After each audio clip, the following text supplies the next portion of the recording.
بسم اللہ الرحمن الرحیم۔ 3 صحابہ اور غار کا قصہ۔ رسول صلی اللہ علیہ وآلہ وسلم کے زمانے میں 3 صحابہ ابو بکر، عمر اور عثمان ایک صحرا میں سفر کر رہے تھے۔ وہ ایک غار کے پاس آئے اور اندر آرام کرنے کا فیصلہ کیا۔ اندر داخل ہوتے ہی انہوں نے دیکھا کہ ایک کونے میں ایک بوڑھا آدمی بیٹھا ہے۔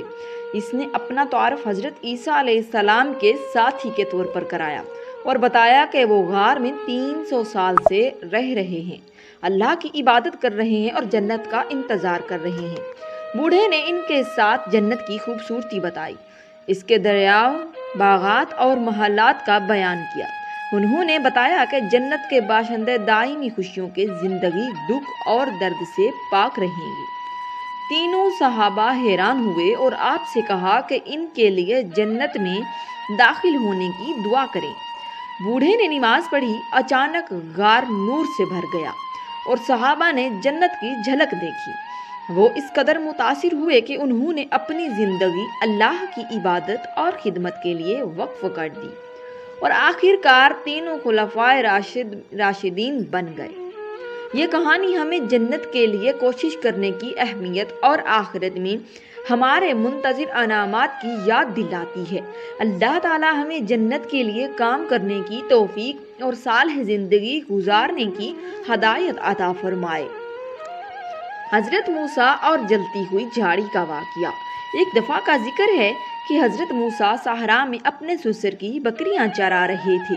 اس نے ایک جلتی ہوئی جھاڑی دیکھی، لیکن حیرت کی بات یہ ہے کہ اسے آگ بھسم نہیں کر رہی تھی۔ اللہ تعالیٰ نے جھاڑی میں سے اس سے مخاطب ہو کر کہا کہ موسیٰ، میں تمہارا رب ہوں، اپنے جوتے اتار دو کیونکہ تم مقدس زمین پر کھڑے ہو۔ موسیٰ حیران اور خوفزدہ ہوئے، لیکن اللہ تعالیٰ نے انہیں تسلی دی اور فرمایا کہ ڈرو نہیں، کیونکہ میں نے تمہیں بنی اسرائیل کو مصر کی غلامی سے نکال کر وعدہ کی سرزمین میں لے جانے کے لیے منتخب کیا ہے۔ موسیٰ ہچکچا رہے تھے، لیکن اللہ تعالیٰ نے انہیں 3 معجزے دکھا کر قائل کیا۔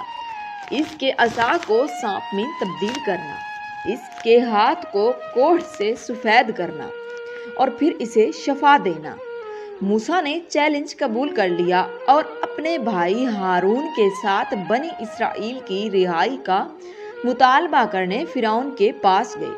فرعون نے انکار کر دیا اور موسیٰ نے اپنے الہی مشن کو ثابت کرنے کے لیے بحیرہ احمر کو الگ کرنے سمیت بہت سے معجزات انجام دیے۔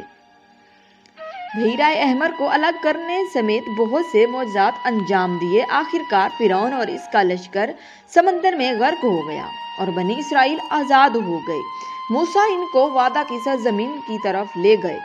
کوہ سینا پر اللہ سے تورات، بائبل کی پہلی 5 کتابیں حاصل کی۔ یہ کہانی اللہ کی قدرت، رحمت اور ہدایت اور حضرت موسیٰ کی بہادری اور اس کے احکام کی اطاعت کی یاد دہانی ہے۔ یہ کہانی حضرت موسیٰ کی زندگی کے اسلامی بیان پر مبنی ہے، جو بائبل کے بیان سے بہت سی مماثلت رکھتی ہے۔